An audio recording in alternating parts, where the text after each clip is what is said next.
सुप्रभात। परिपूर्ण मानव, यह हमारी आज की आध्यात्मिक चर्चा का विषय। परिपूर्ण मानव, हम मनुष्य हैं, हमें ईश्वर ने मनुष्य पैदा किया है। अच्छा मनुष्य बनना ही हमारा धर्म है, मुकम्मल मनुष्य बनना ही हमारा मजहब है। यही हमारे जीवन का असली लक्ष्य है। हम हर धर्म और मजहब का आदर करते हैं, परंतु हमारा लक्ष्य मुकम्मल इंसान बनना है।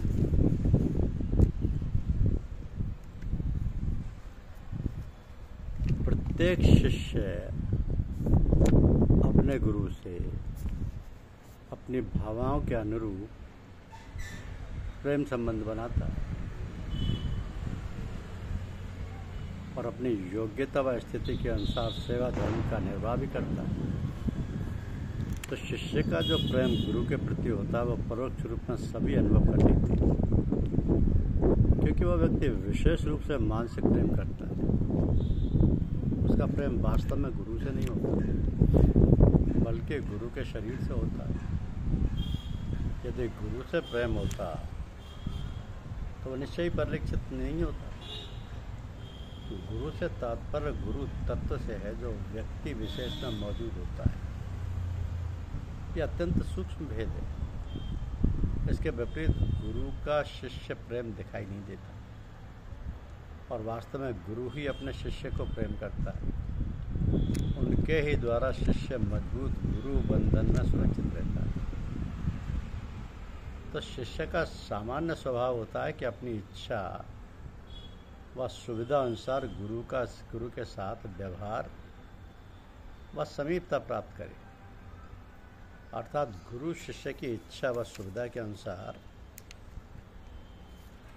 उसका आध्यात्म मार्ग प्रशस्त करे।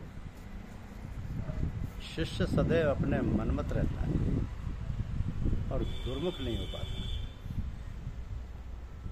अर्थात शिष्य अपनी इच्छा अनुसार या मन के अनुसार चलता है। वो गुरु की इच्छा को स्वीकार या अंगीकार नहीं कर पाता। इसी कारण वह शिष्य अपने गुरु के प्रति पूर्ण समर्पण व विश्वास नहीं कर पाता। उसकी ये कमी ही उसके दुखी व अपूर्ण रहने का कारण है।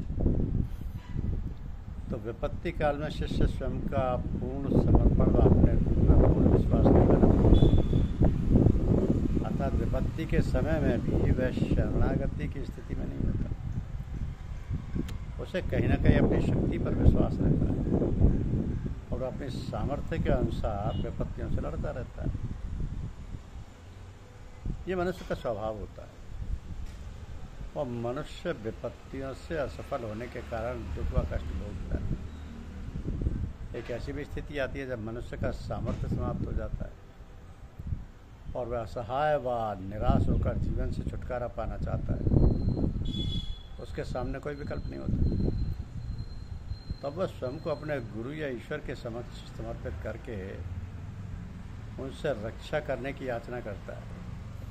उस समय उसके मनोभाव में दीनता आ जाती है और अपने आंसुओं के साथ याचना करता है।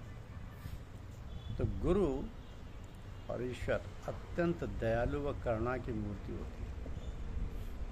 वो अपने शिष्य को कभी इष्ट में नहीं देख सकते। इतना अवश्य है कि वह शिष्य के प्रारब्ध संस्कारों को कम कष्ट के साथ भुगतवा देते। इसके अतिरिक्त कष्टों को सहने की क्षमता भी वही प्रदान करते हैं। तो शिष्य को कभी कभी ऐसा प्रतीत होता है कि कष्टों के कारण उसकी सहनशीलता समाप्त हो चुकी है और अब मृत्यु ही एकमात्र विकल्प शेष है। लेकिन गुरुदेव के दया कृपा से जीवन नैया डूबने नहीं पाती और शिष्य धीरे धीरे विपत्तियों से उभरने लगता है। एक विशेष सत्य यह भी है कि जब शिष्य पर कष्टों का बोझ जैसे बीमारी या आर्थिक तंगी आदि अधिक होता है, तब उसकी आस्था विचलित होने लगती है। उसका गुरु के प्रति विश्वास भी अस्थिर होने लगता है। ऐसी विषम स्थिति में गुरुदेव शिष्य के आधार अधिक निकट होकर अपनी आत्मशक्ति से उसकी रक्षा करते हैं और उसे शक्ति प्रदान करके उसके विश्वास को बनाए रखते हैं। ऐसा साधकों का अनुभव है। तो सामान्यतः देखा जाता है कि शिष्य में अहम भाव होने के कारण वो शिष्यता का भाव व स्थिति नहीं प्राप्त कर पाता है। वो केवल इस अहम भाव में रहता है कि गुरु का प्रिय और निकटतम शिष्य होने का गौरव उसे ही प्राप्त है। अतः उसके सभी कार्य जैसे पूजा करना, रक्षा, सम्मान प्राप्त करना इत्यादि का दायित्व गुरु का ही है और उसे कुछ भी स्वयं का प्रयत्न नहीं करना है। अर्थात तो अपने दायित्व व कर्तव्यों का भार गुरु पर डालकर स्वयं निश्चिंत हो जाता है। वो यह समझने लगता है कि जब तक गुरु महाराज हैं उसका कोई भी कार्य अपूर्ण व सफल नहीं होगा। यही भ्रम की स्थिति शिष्य के परमार्थ मार्ग में प्रगति अवरुद्ध करती है और वो सदैव अपूर्ण ही रहता है। इसके अतिरिक्त वो ये सोचता है कि उसके पाप, पुण्य, अच्छे बुरे कार्य या मानसिक विकार सब गुरु को समर्पित हो चुके हैं और तो वही गुरु उसके जिम्मेदार भी है। ऐसा कदापि संभव नहीं है और ना ही गुरु कभी इस प्रकार का दायित्व स्वीकार करते हैं। मनुष्य स्वयं ही अपने अच्छे बुरे कार्यों और व्यवहार का उत्तरदायी होता है। गुरु केवल शिष्य को परमार्थ पथ पर अग्रसर करके उसकी देखभाल करता है। मार्ग पर कुशलता से चलने का कार्य शिष्य को गुरु आज्ञा के अनुसार स्वयं करना पड़ता है। यह धारणा शिष्य को मजबूत बनानी चाहिए। हाँ, एक बात अवश्य है कि गुरु शिष्य को अपने पुत्र की भांति प्रेम करता है। वो कभी उसे कष्ट में नहीं देख सकता। गुरु का यह करुणा भाव ही उसे संत और महापुरुष के रूप में व्यक्त करता है। तो जब शिष्य अपनी इच्छाओं यानी मन को गुरु को समर्पित करके उनकी इच्छा अनुसार कार्य करता है तब वह गुरुमुख कहलाता है। तो इसी भाव का नियमित अभ्यास करने पर शिष्य पूर्ण समर्पण की स्थिति में पहुंच जाता है। जब शिष्य पूर्ण समर्पण को प्राप्त होता है तब वह गुरु के समकक्ष पहुंच जाता है और दोनों के मध्य केवल स्थूल शरीर का अंतर रह जाता है। यहाँ तक कि शिष्य की वाणी भी गुरुवाणी के समान हो जाती है। तो कभी कभी इस स्थिति में आने के पश्चात शिष्य में गुरु की समानता प्राप्त होने का भाव अहम का पर्दा बन जाता है, जिसे गुरु अपनी शक्ति से हटा देते हैं। इस स्थिति को स्वामी विवेकानंद जी ने प्राप्त किया था, जिसके परिणाम स्वरूप शिकागो में उनका जो भाषण था वो उनके गुरु ने अपने शिष्य की वाणी में प्रस्तुत किया था।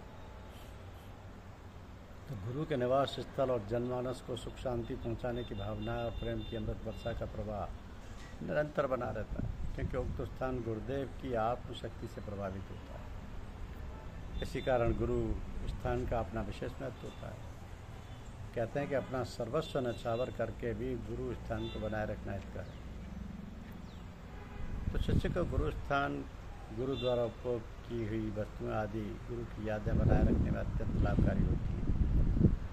इसी विचार को बनाए रखते हुए संतों का मत है कि गुरु पूर्णिमा के अवसर पर शिष्य को चाहिए कि गुरुदेव का सानिध्य प्राप्त कर उनके आत्मज्ञान से स्वयं को आनंदित करे और गुरु की सेवा में तत्पर रहे। यदि संयोगवश गुरुदेव स्थूल शरीर में नहीं है तो उनकी याद में गुरु स्थान पर जाकर सत्संग परिवार के साथ खुशियाँ मनाएं और संभव हो तो आंतरिक सत्संग का लाभ भी प्राप्त करें। साथ ही यथाशक्ति और सामर्थ्य के अनुसार गुरु माता को भेंट भी प्रदान करें।